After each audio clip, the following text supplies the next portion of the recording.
fracture in functionally degraded polymers. You heard me talk about hydrogen. You heard me talk about small punch test, small scale plasticity. So I thought today I had to present something else. So I decided to pick this topic of predicting fractures in ice seas and glaciers to improve sea level rise projections. Even though I think it's a topic that is not really within the close domain of any of you, but I think you will all find it very interesting. And I think it's also a very powerful example of how fracture mechanics can be very powerful when it comes to these big societal problems such as sea level rise and climate change. You will see that some of the very simple concepts that we explained on our very first day in fracture mechanics course can play a key role in driving this process. But before I start my lecture, I just want to, of course, thank a number of people. So I've been working on this thing as a side project since 4 years ago, more or less. It all started in the autumn of 2021, where Theo Clayton joined my group as a PhD student. He was hoping to work on metal fatigue or fracture, and I managed to convince him to work on ice mechanics, and he graduated last year with flying colors. Soon after I started, I engaged with who's now Ravindra Dudu from Vanderbilt University in the US, who's now a close friend and collaborator. And I think a year later, I managed to convince also Tim Hageman, who was a postdoc in my group back then. He's now a colleague at Oxford. And he has actually going quite deep into this topic and has taken this to the next level. And then there's a few other people, Martin Seeger and Jessica, who've also done excellent contributions. But let me start with the motivation. So the motivation for the talk is quite clear. You all know that climate change is real. And one of the most important consequences of climate change is the elevation of the sea level, right? And there's a lot of scientists around the world trying to figure out how much will the sea level rise depending on the different emission scenarios. So this is what you see here. This is from the IPCC report. You see on the y-axis is the sea level rise, the number of meters that the sea level will rise as a function of time. And you can see that, of course, how much the sea level will rise will depend on how many CO2 emissions we have. But even for a given emissions scenario, you can see that there's quite a lot of variation. There's quite a lot of uncertainty in there. And this is, of course, due to the fact that we don't fully understand these sea level rise mechanisms or the mechanisms that underpin sea level rise, which are mostly fracture processes. So there's quite a lot of uncertainty, particularly when you go, of course, when you try to project to long-term scales. You see and you can also notice here this dashed line. So this dashed line corresponds to a low likelihood but high impact scenario that the IPCC cannot completely rule out that may occur, and that will be absolutely catastrophic. And the reason why we cannot rule out this mechanism is because it's related to fracture instabilities in ice sheets that we don't fully understand. So we don't really know if it's going to happen or not. We just speak up on the balance of probabilities. So there's a big need to reduce these uncertainties, to make sure whether this dashed line will happen or not, and to reduce these uncertainties and predict how much the sea level will rise over the coming years. And for that, what we need is more fracture mechanics, more mechanistic models that describe these processes. So just to emphasize this point, ice mass loss due to fracture process is what governs sea level rise. You can see this mentioned, and this is one of the latest seminal perspectives from the glaciology community. These are all well-known glaciologists, and you can say that you can read they say that about, a century ago, sea level rise was dominated by thermal expansion of ocean water, but mass loss from glaciers and ice sheets is now the largest annual contribution. So let me tell you a little bit of what happens, basically. Let me put you into the terminology. What you have here is an ice sheet, and then there's an ice shelf, which is the part that is on top of the water. And in that ice shelf, we have some cracks that this community calls crevasses. So these are cracks, and they could be in the surface crevasses, or they could be below the surface, which we call basal crevasses. And those crevasses, the problem that we have with them is that they get filled by water, and that water acts as a tensile force, so it favors the propagation of cracks. And when those cracks propagate all the way through, either in this direction or in this direction, then you get the separation of ice. And this is what we call the formation of icebergs, iceberg calving. Calving is the word that glaciologists use. This is the formation of icebergs is when you have this crack going all the way through from the top to the bottom or the bottom to the top, and then you get this iceberg calving event. So it looks something like this. You can see a video here from a news feed in the US, I think. And you can see how they show how, due to interactions with water from the bottom or from the top, suddenly you get these crack propagation mechanisms, and eventually you lose this buttressing effect of the ice, and then you just have a significant ice mass loss, and as a consequence, sea level rise. And you may wonder at this stage, okay, this seems like a very complicated fracture problem. When you go back to the IPCC report, how are those people determining this variation here? How do they quantify their uncertainties? What is the state of the art? Well, the state of the art in ice sheet models, like the ones NASA use, is as follows. First of all, they solve some balance equation, of course. So for this, they use Stokes flow, so it's creeping flow.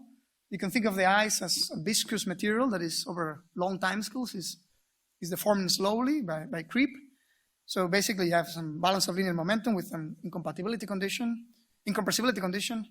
And then what you have here is a gravity term. Of course, the scales here are very large. These ice sheets could be 1 kilometer thick and many kilometers long. So gravity load, which we normally don't care about in our millimeter, centimeter samples, here becomes quite important. Then for the constitutive behavior, to determine the strains in ice, they use Glen's law, which is basically power law creep.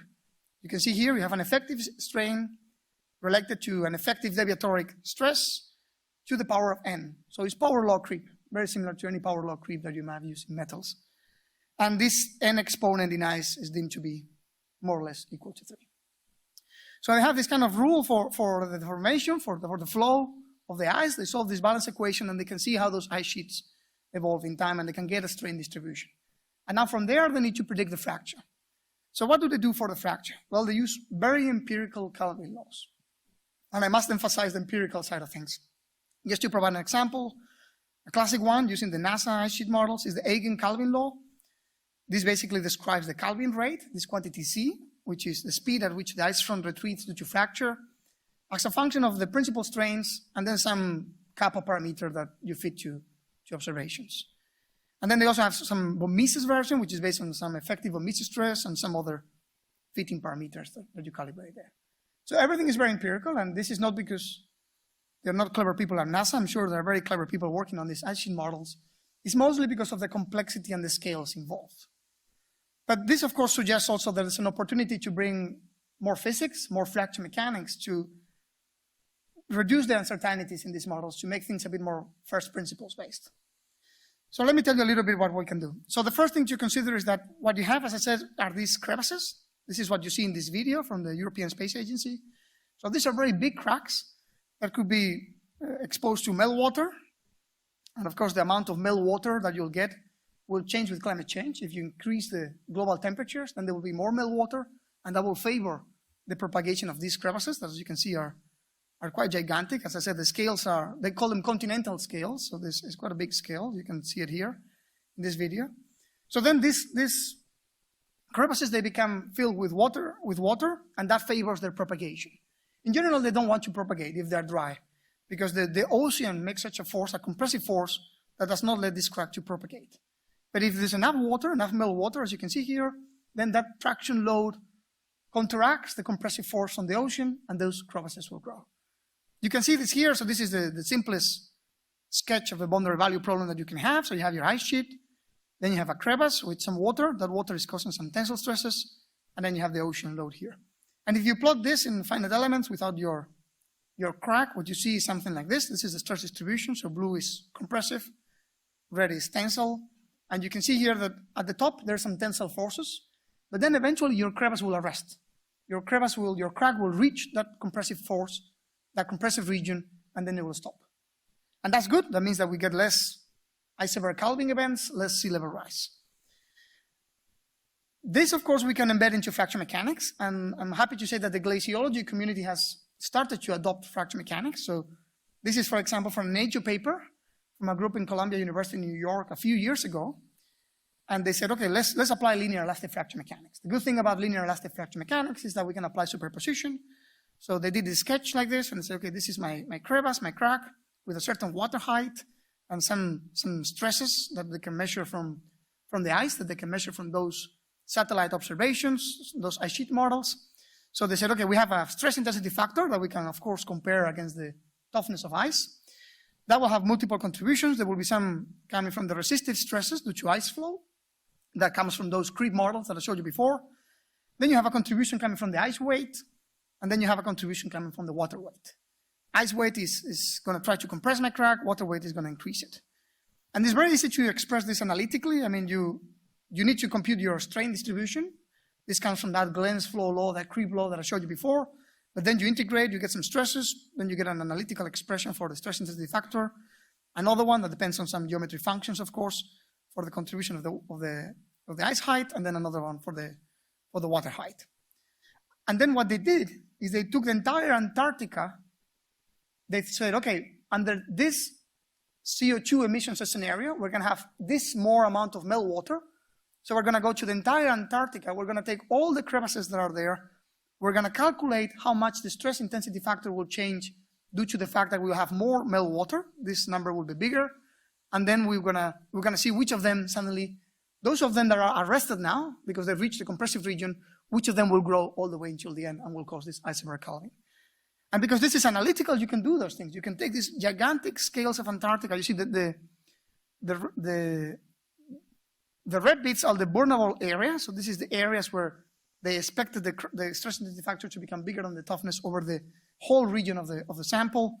And then there's some other regions marked in here.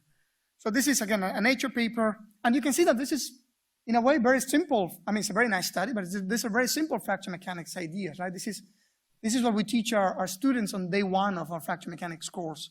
But yet, it's very powerful, and it allows us to, with much more physics or much more mechanistically, quantify what is the effect of, what is the likelihood of these iceberg calving events and how this is going to affect sea level rise. So this was, I thought, quite nice, but I wonder when I reached this is what the state of the art when I reached this field, and I was wondering, okay, is this all done? We just need to put more fracture mechanics into it. Is linear elastic fracture mechanics all you need? I think there was a Beatles song that was, love is all you need. Is linear elastic fracture mechanics all you need? And just to a certain extent, linear elastic fracture mechanics can be very powerful, but it doesn't solve all the questions. So there were some questions that the community had, some questions that came to my mind that I wanted to address, and I couldn't do it with linear elastic fracture mechanics. One of them is whether viscous effects ever interfere with fracture. So these people use a creep law. They get some stresses, and then they say, okay, because fracture happens much faster than these viscosity effects, the time scale associated with these viscous effects, we assume everything is linear elastic. And that's great, because then you can apply superposition, you can use analytical techniques. But is it always the case? Does fracture always occur much faster than the viscous effects? The other question is ice homogeneous over hundreds of meters, if not a kilometer thickness? And of course, the answer is no, but the subsequent question is, what role does the property variation play, right? Can we just assume homogeneous material and get away with it? A third question was, how do crevasses interact with each other? In a lot of these problems, as you saw in the video, we get very complicated fracture patterns where a crevasse interacts with each other, either a basin with a surface one or multiple surface ones interact with each other. We cannot really capture that in a simple linear elastic fracture mechanics model. The fourth question is, how do we form those crevasses? How do those crevasses form in the first place? And can we predict this? And this is maybe not essential in the sense that we have radar and GPS information and satellite information about those crevasses, but often it's very difficult to predict their depth. So that's where techniques or models that allows us to predict this will be very useful. And then the last question that I wanted to understand was whether those catastrophic instability mechanisms that we discussed at the beginning, that dashed line, whether this will happen or not. And this is quite an interesting one because the glaciology community speculates over whether these things happen or not based on historical data.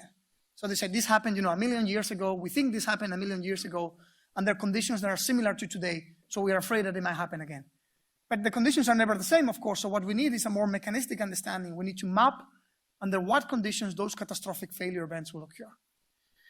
So in order to address these questions, I realized that I needed some fracture mechanics technology that will allow me to simulate things not only for linear elastic materials, but also for viscoplastic creep models that allow me to basically deliver predictions over very complicated cracking patterns while resolving not only these viscous effects, but also maybe hydraulic effects as well, or even thermal effects. So the only way I could think of doing this, or the best tool I could think of for doing this, of course, is to use these phase field models. And we had a number of talks about this topic already in this conference. So use these phase field technologies to develop models that are robust enough that allow me to handle the very large scales and complex conditions of these problems while resolving this water creep crack crevasse interactions. And that will give me the answers to these questions. And I'll just spend 2 minutes saying something about phase field fracture. I think most of you are familiar with this. I saw 3 talks about this in the previous session. But in case you haven't seen it, so phase field has been really a revolution in the area of fracture mechanics, because it basically allows us to estimate or compute very complex cracking phenomena. You can see some examples here. These are expand metals, ceramics, rocks, composites, fiber reinforced composites, functionally graded materials. And you can see that in all of these cases, not only we can simulate, red color means cracks, by the way, and blue color means intermaterial.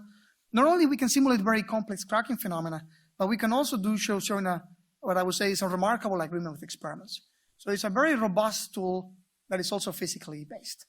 And just to show that it's not only my opinion, that there seems to be a consensus that this is really the next big thing in computational fracture mechanics. I took this for a conference last year. You can see the number of articles, the number of papers in Google Scholar related to phase field and fracture that is growing quite steadily and is reaching, or has reached already, more than 5,000 per year. So it's really quite a big field, and this is, of course, seen in the many contributions that we've seen to this conference, including Laura's plenary tomorrow. And the reason why I think it's become so popular is, first of all, that physical robustness, I would say. So the fact that it's really grounded on Griffiths, on the thermodynamics of fracture, has the ability to capture the underlying physics, but also this computational robustness. So the idea is that whenever you have a crack, it's difficult to handle because you have a discontinuity, but you can smear that in discontinuity over a finite domain and then use an auxiliary variable, the phase field, to describe where the interface lies. And then you just define a differential equation for the evolution of this phase field, and you can naturally predict in an implicit way how those cracks evolve. So there's many advantages related to this kind of implicit treatment of interfaces, but I always like to emphasize 3. One is that you define your crack equation in the entire domain, so you don't need any special treatment. Things like, crack branching, crack merging, coalescence of multiple cracks, those are captured naturally without any ad hoc criteria, without having to track anything around. And important for this problem, and for many others, you can easily combine that interface equation with equations describing other physical phenomena, such as fluid flow or heat transfer, or any other problem that you may be interested in. And yeah, phase field has been a game changer for many communities. It all started in the condensed matter physics community, where they use it is by far now the most widely used technique for microstructural evolution, solidification. In fracture mechanics, as you can see, another example here, very powerful, very complicated crack branching, nucleation of secondary cracks, very complicated phenomena that can be captured with this. And we've recently shown, together with other groups in Hong Kong and the US, that you can use this for corrosion. You can use this idea to track the evolution of the corrosion interface. But anyway, the last thing I want to say about phase field is that it's simple to implement. You basically, it comes naturally into your finite element code. So whenever you have a balance of linear momentum, you add the phase field here that degrades your load carrying capacity. And then you have an evolution equation for the phase field, which will change depending on which phase field model you take. But a lot of them, particularly the original work, is based on this Griffiths energy balance. So you have a competition between the toughness of your material, your fracture energy, and the strain energy density, the energy stored in your material. And just by solving this problem, you can capture, as you can see here, very complicated cracking patterns. So this is crack branching due to the application of a dynamic load. Is a classic benchmark in the phase field community. And you can do that on the original finite element mesh, and with, I would say, without convergence issues. The method is actually computationally very robust, or much more robust than anything I've tried before, like XFIM, continuous damage mechanics, Quisison models, and so on. So anyway, this is all good. So I thought this is the right tool for this problem. So I'm going to provide a phase field model for ice sheet fracture. It doesn't require many extensions. You basically consider pore mechanics, if you wish, to capture more naturally the interaction between the fluid and the pore. You pick whatever phase field fracture model you want. We took one in particular aimed at making it a bit easier for us to handle the large scales that we handle in ice sheet fracture, but we also tried different models. And then, of course, you have a constitutive model for ice, which is based on this power law, Glen's fall law that I mentioned before. So then, things come naturally, and we added other ingredients like, hydraulic phenomena and thermal phenomena, but that depends on the specific problem. And of course, the first thing we did was to check that this phase field model was giving us results that are in agreement with linear elastic fracture mechanics. We want a tool, we believe fracture mechanics, so we want a tool that gives us the same answers of fracture mechanics, but a tool that can also handle more complicated problems that we cannot handle with linear elastic fracture mechanics. So the first classic benchmark, validation benchmark, is this one. So you have a crevasse inside of an ice sheet, and then you put some water in there, and depending on the amount of water, that crevasse, as you can see here, let me run the video again, it will grow, and at some point it will stop because you reach that compressive region. So then we're able to measure the depth of the crevasse depending on how much water you have, how much meltwater you have, and then we can see that if you do linear elastic fracture mechanics with a Poisson ratio of 0.5 to capture the incompressible behavior of ice, then you get something that is in good agreement with phase field. So things seem to be on the right side. Another classic example is when you look at multiple surface crevasses. They don't use linear elastic fracture mechanics here, but they have something called the Nye zero stress model that also seems to agree quite well with our prediction. And of course, we saw that depending on the distance between those crevasses, there's some crack shielding that reduces the crevasse depth. So far so good. Let's now answer those questions that I was concerned about. The first one is about these viscous effects and whether they ever interfere with fracture. So this is the same as answering this question. Is the fracture time always very small, much smaller than the Maxwell time? The Maxwell time tells us whether viscous effects play a role or not. So is it always smaller than this? Well, the Maxwell time is typically in 1D given by this ratio between viscosity and Young's modulus. So if you plug in Glen's law, this creep law that we showed you before, viscosity is defined like this. So considering n equal to 3, you end up with something like this. And what you can see here is that, of course, depends on the stress, which means that, yeah, far away from the crack tip, your viscous effects will occur over very long time scales, but near the crack tip, that's going to become a bit smaller. So we look into this by looking at a very interesting problem called the drainage of glacial lakes. What happens here is that they see in the satellite some big lakes in Antarctica and other places, and because of an underlying fracture event, suddenly those lakes drain. They lose all the water within a few hours or so relatively fast. So people are trying to understand this phenomenon, so we said, okay, we're going to model this. And the model is a bit complicated here because we also account for melting and heat transfer and so on. But anyway, we simulated the thermal and hydraulic phenomena that are happening here. And then we said, okay, let's see, if we put all this water here, when this crack starts growing, what happens with this lake? And the first thing we look at was this Maxwell time scale. And what we see both in reality and in the model is that the crack goes down and then goes to the sides. And you see that near the crack tip, far away from the crack tip, because the Maxwell time scale is quite big, on the order of hours, but near the crack tip, or tens of hours, but near the crack tip, we're talking about minutes. And minutes is starting to become a relevant quantity because some ice sheet fracture processes occur even faster than that, but a lot of them occur on the order of minutes or hours. And the reason is that there's a little bit of an interplay between the ice and the hydraulic fracture and the water and so on, right? You need the water to go down and then to progress to the crack and so on. So there is some interplay there. So they said, okay, this seems promising. Maybe viscous effects do matter after all. So we decided to simulate the same problem with linear elasticity and with that creep power law that I showed you before. And what we saw is that indeed, only when we account for the creep effects, we're able to both quantitatively and qualitatively see this lake drainage event. So viscous effects have been neglected so far by the glaciology community, but I think they should start thinking on this because it can be a game changer in some applications. You see it here. If you do it with linear elasticity, actually the crack closes at some point. We don't see the water stops going down. So that cannot explain what we see in the satellite observations where the water completely disappears. But we do see that when we account for creep or viscoelasticity. And there's some observations here, the level of water change. And you can see that only when you account for viscoelasticity. I mean, we still see some differences at some point, but only when you account for this creep behavior, you get the right effect. So viscous effects do matter or can matter. The next question was whether ice was homogeneous over hundreds of meters. Well, as you can imagine, the answer is no. It does become more or less constant. Properties do become constant if you start going deep enough. But at the beginning, because of the way snow is deposited, the properties can change. You can see here, this is the depth of the ice sheet. You can see that it can go hundreds of meters. And you see how the Young's modulus and the density change quite significantly. So we run our phase field fracture model and we try to see whether there was an effect. We saw there was an effect. In fact, we saw that taking these things as homogeneous is non-conservative. You're more likely to get more crevasse growth when you account for the heterogeneity of the material. And because we saw that there was an effect, we also extended the analytical linear elastic fracture mechanics. As you know, it's not very complicated to add a dependency on your properties in your stress intensity factor calculation. So we extended the analytical fracture mechanics, which of course agrees with phase field for this case. That takes me to the third question. So we wanted to understand how crevasses interact with each other. So the typical boundary value problem looks something like this. So you have a basal crevasse, and there's some Robin type boundary conditions to consider the fact that you have a floating ice shelf. And then there's also a surface crevasse, and we basically separate them and try to understand how they interact with each other.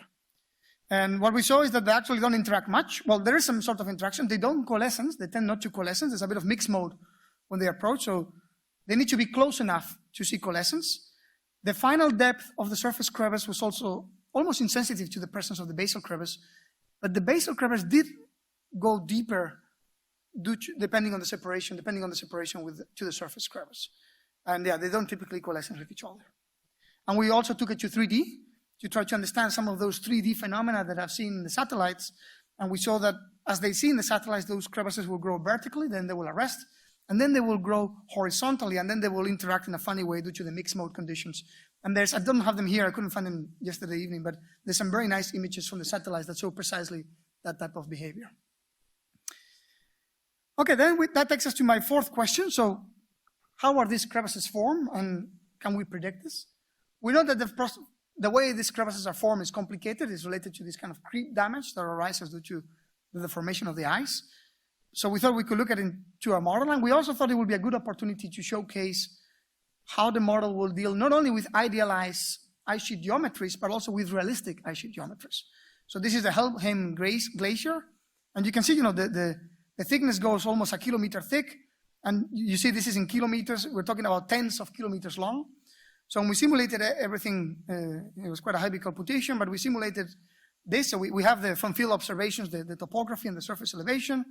So we then assume we had a damage model, simple damage model, saying whenever you reach a certain critical effective creep strain, then these crevasses will nucleate. And then we saw things that seem to be agreement with current understanding, that damage nucleates in areas with high surface gradient. This is the red bit. And that it also, the densely spaced surface crevasses initiate deep from the calving front, and they grow typically close to the calving front, but also in some areas with high surface gradients.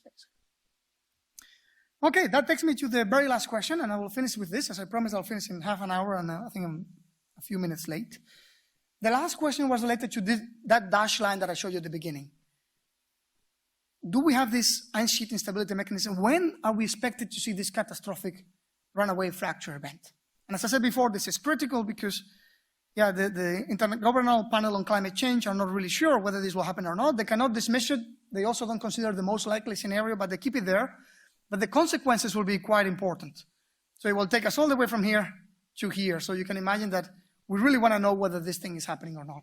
And as I said before, most of our understanding or the way this was hypothesized in the community was based on historical observations.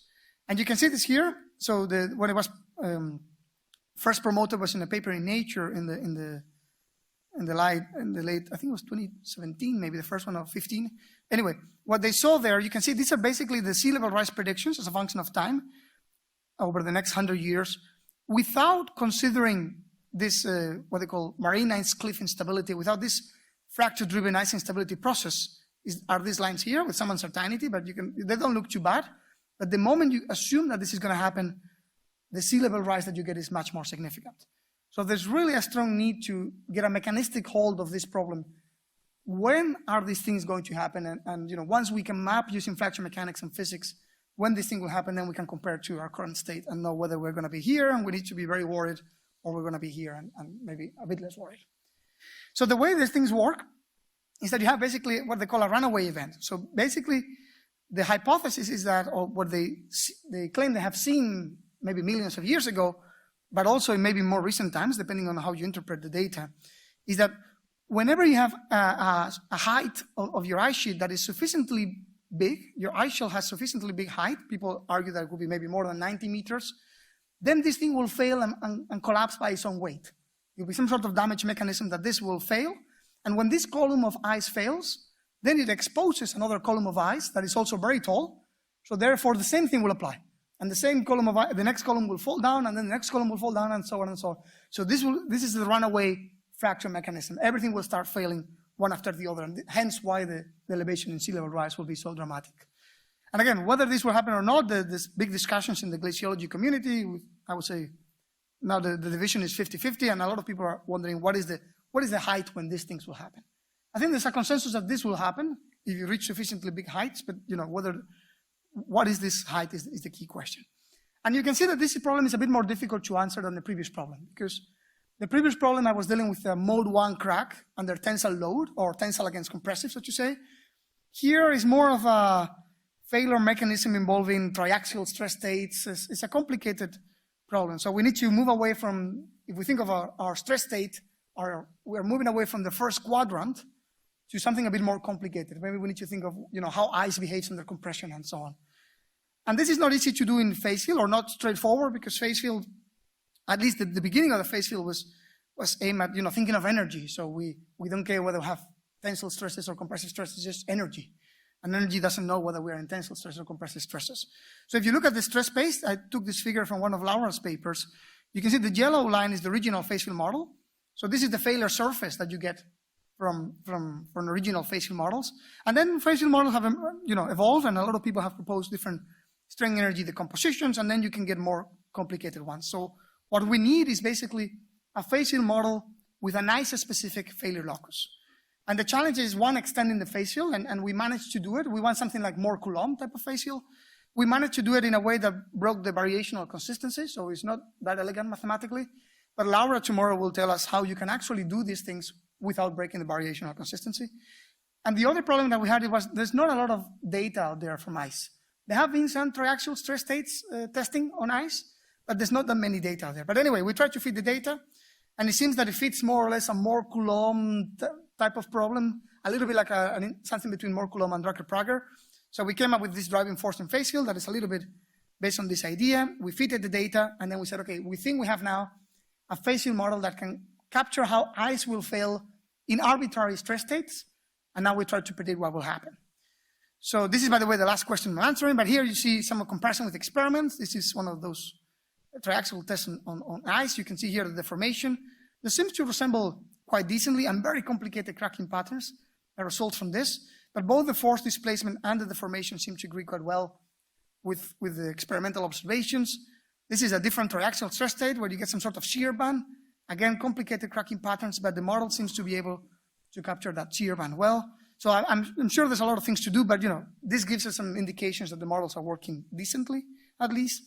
And then we move on to predict the failure of those ice cliff instabilities. So we took the ice sheets, we considered different heights, and we said, when are we seeing this collapse mechanism? So you see here, this is the fracture, the collapse mechanism happening for a given height. And you can see here the formation of the displacement behavior of the ice sheet, which very much resembles some of the very expensive discrete element models that people have used in the glaciology community. So this was great because this allows us to capture these complicated cracking patterns, and then we can, in the model, of course, change things and map the conditions where we expect to see this collapse happening. And this is what you care about, so this is the mapping. So outside of the shaded areas, that means conditions where this catastrophic mechanism will happen, this marine ice cliff instability. Inside of the shaded areas means you are safe. This will not happen. And the red area means for a cohesive strength of 0.5 megapascals, the gray one for 1 megapascal. So one of the first things you notice is that there's a big sensitivity to this value, and the data is there's a bit of a scatter on the data when we try to fit the data. So more experiments are certainly needed to be able to be more precise about this. But it's not too bad. Here you can see all the data points. These are existing ice sheets, and you can see that more or less all of them fail within what we think is safe for 0.5 megapascals. So that means that if you go up here, we seem to, at some point it becomes independent of the glacier thickness, but we get a freeboard. So this is the distance between the water and the top of the ice sheet of 250 meters. So we think that once this thing reaches 250 meters, this is when these collapse mechanisms will happen. But again, I think we need experiments here because of this big sensitivity to some of the inputs of the model. Okay, so I'll just finish now, hopefully with some time for questions. Some key takeaways. I think there's a big need to incorporate fracture mechanics, more physics into sea level rise projections, which are currently based due to the scales and the complexity of these problems on very empirical coefficients and very empirical estimates of mass loss laws. I think phase field fracture provides an excellent tool to tackle these problems because, well, linear elastic fracture mechanics provides an excellent tool to tackle these problems. But if you want to go beyond what linear elastic fracture mechanics offers, I think phase field-based models, because they allow you to capture this interplay between cracking, crevasse growth, hydraulic effects, viscosity, and thermal phenomena, are a very good playground to understand the physics underlying these processes. And then, yeah, I don't want to repeat the findings, but we played with this tool and we tried to answer some of those questions that I had when I entered this field about whether viscosity plays a role, depth dependency of properties, sensitivity to nearby defects, nearby crevasses, interaction between crevasses, nucleation of crevasses, and then also these ice cliff failure events that will be catastrophic. So that's all. As usual, I will just say that all the codes that we develop are openly shared, so you can download them and use them. And I think we have a good user of our codes here, because you'll see that this little penguin has calculated how quickly the crack will grow. So very casually, he managed to find his way out of the glacier calving event. And you can see here, because he has used probably our codes, has managed to identify when was the right time to get out of the ice sheet. So be like a penguin, use our codes, and let us know if there's any problems. Many thanks again for your patience, for the award, and for everything you do. Thank you so much.